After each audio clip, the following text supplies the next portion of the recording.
What if one tiny drone could outthink an army and erase a Russian convoy in 117 seconds?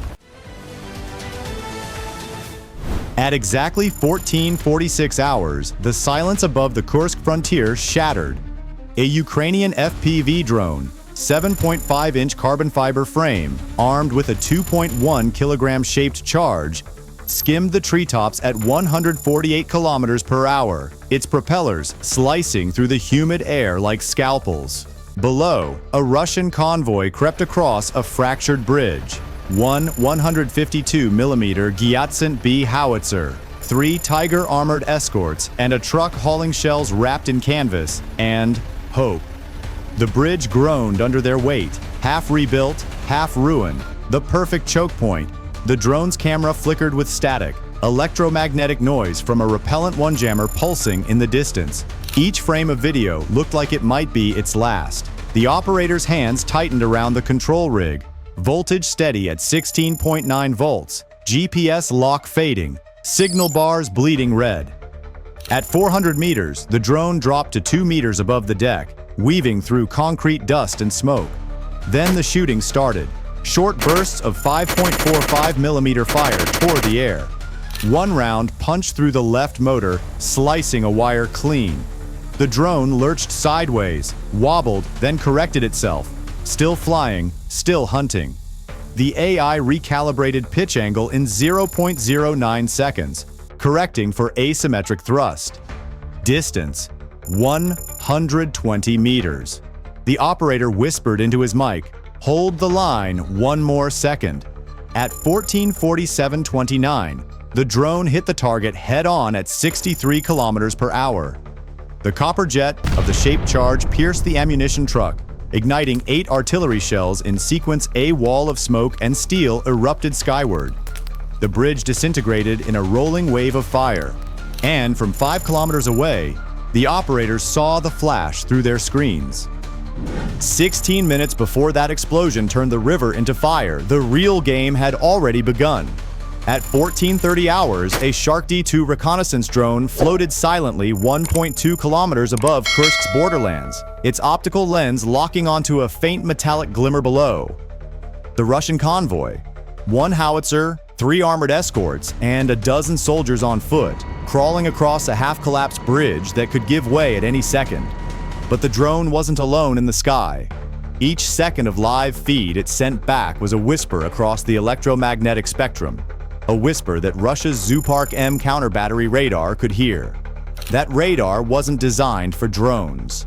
It was meant to find artillery shells mid-flight, trace their arcs, and return fire within 180 seconds.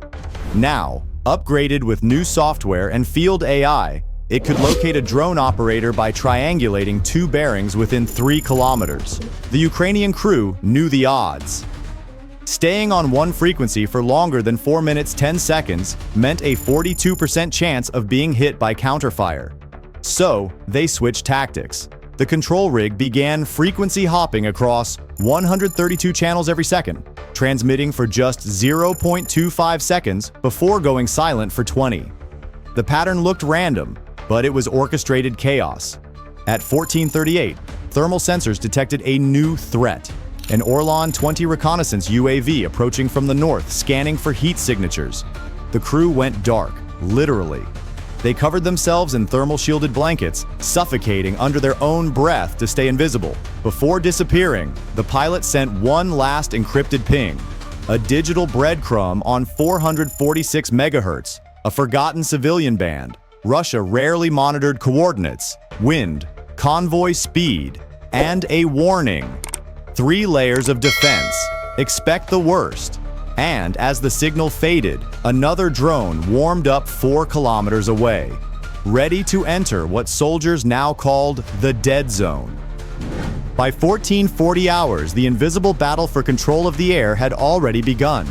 The Russian Zoopark M radar shifted its sweep pattern eastward, coordinating with a Pol 21 jamming array mounted on a mobile mast 5 kilometers away.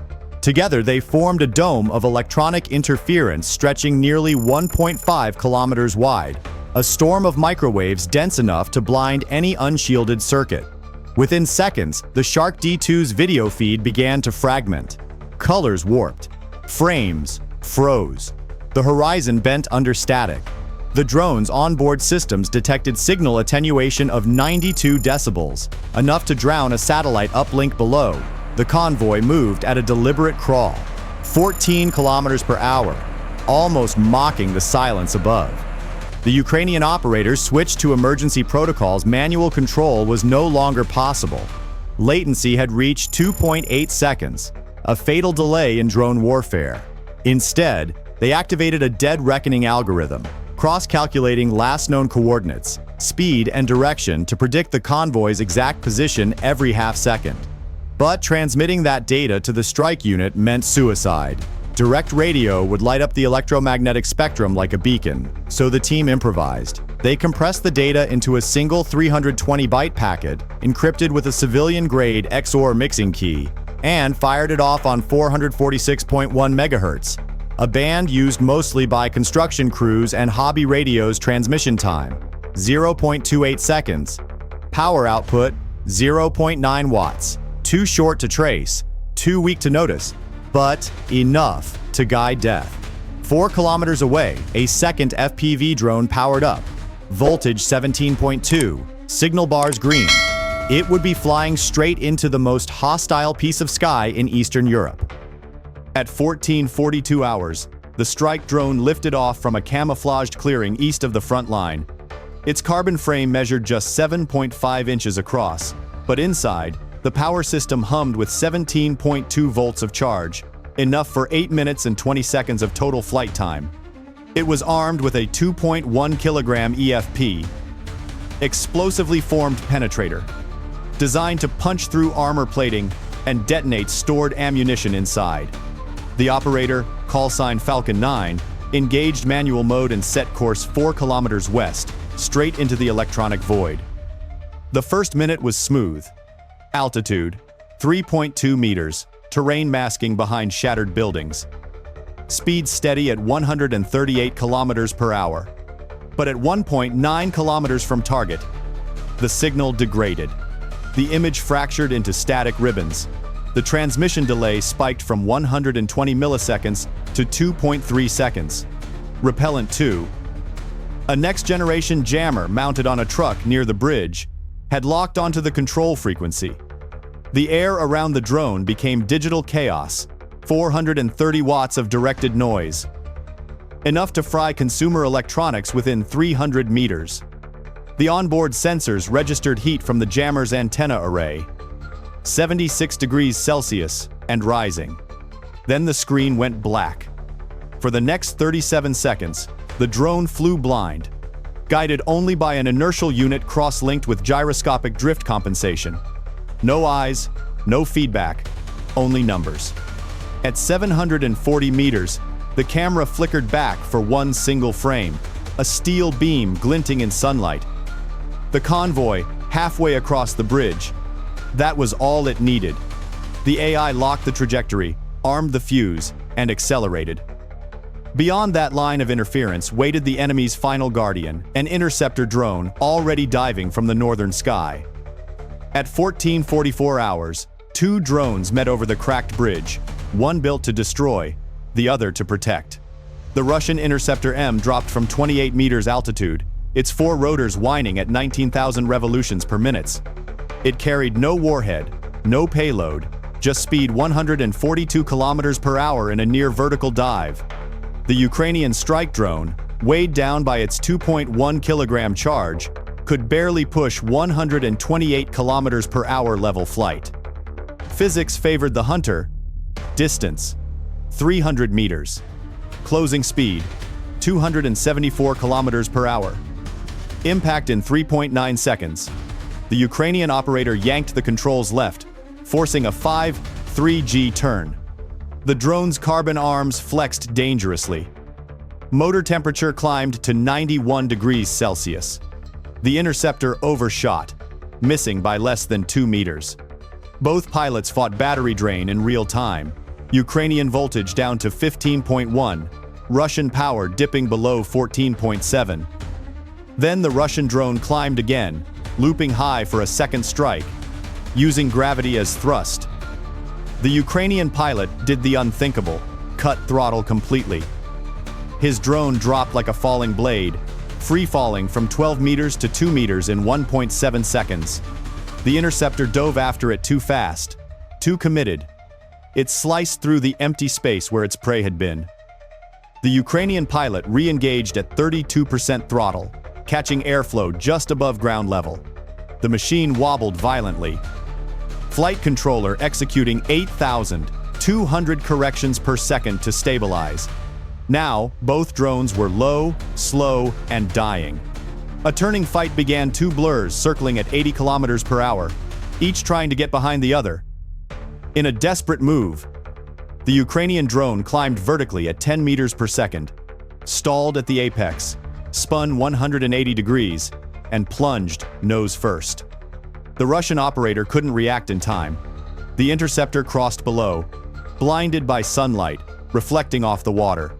The strike drone leveled out, only 30% battery left, and accelerated toward the bridge. 4 seconds later, it broke through the interference field, heading straight for its target. At 14:46 hours, the drone burst out of the electromagnetic haze, battered, scarred, running on 2 motors and a dying battery reading 12.6 volts. The bridge loomed ahead, half-shattered steel and smoke, with the Russian convoy crawling across. 3 soldiers stood guard, rifles up, helmets glinting in the pale sunlight. They had heard the dogfight. They knew something was coming.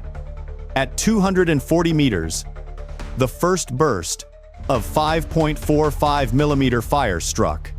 1 bullet pierced the rear motor, voltage dropped to 12.2. The flight controller compensated instantly, redistributing thrust through 7,800 corrections per second. At 90 meters, a Saiga 1-2 shotgun boomed. 60 steel pellets tore through the air, most missed, but 2 didn't. 1 cracked the camera lens, blinding half the feed. The other punctured the lithium pack, venting white vapor. Speed, 79 kilometers per hour. Altitude, 1.3 meters. The AI switched to proximity mode, tracking magnetic signatures from the convoy's steel chassis. At 17 meters, the system armed its EFP charge. At 9 meters, thrust fell to 38%, yet momentum carried it through. 14:47 hours. Impact. The shaped penetrator punched through the ammunition truck, triggering 10 152mm shells in sympathetic detonation. The blast lifted the vehicle 2 meters off the bridge, shattering the central beam. In 3 seconds, the entire column, truck, gun, crew plunged into the river below. From 1.1 kilometers above, the Shark D2 recorded the inferno. Smoke columns rising 230 meters, water turning to steam, and Russian soldiers staring at what used to be their crossing. The strike was over, but the lesson had only just begun. When the smoke cleared, nothing remained but twisted steel and boiling water. The bridge was gone, the convoy erased, and above it all, a 7-inch drone proved what the world is still learning. Victory no longer belongs to the loudest weapons, but to the smartest minds. In just 117 seconds, data, timing, and precision defeated armor, radar, and manpower. This wasn't just a strike, it was evolution in motion. Every second of silence on that battlefield carried a signal. The age of human reflex is ending, and the age of algorithmic warfare has begun. If you were behind that controller, would you have taken the shot? Let me know what you would have done, and don't forget to subscribe, like, and share so more people can witness how intelligence now rewrites the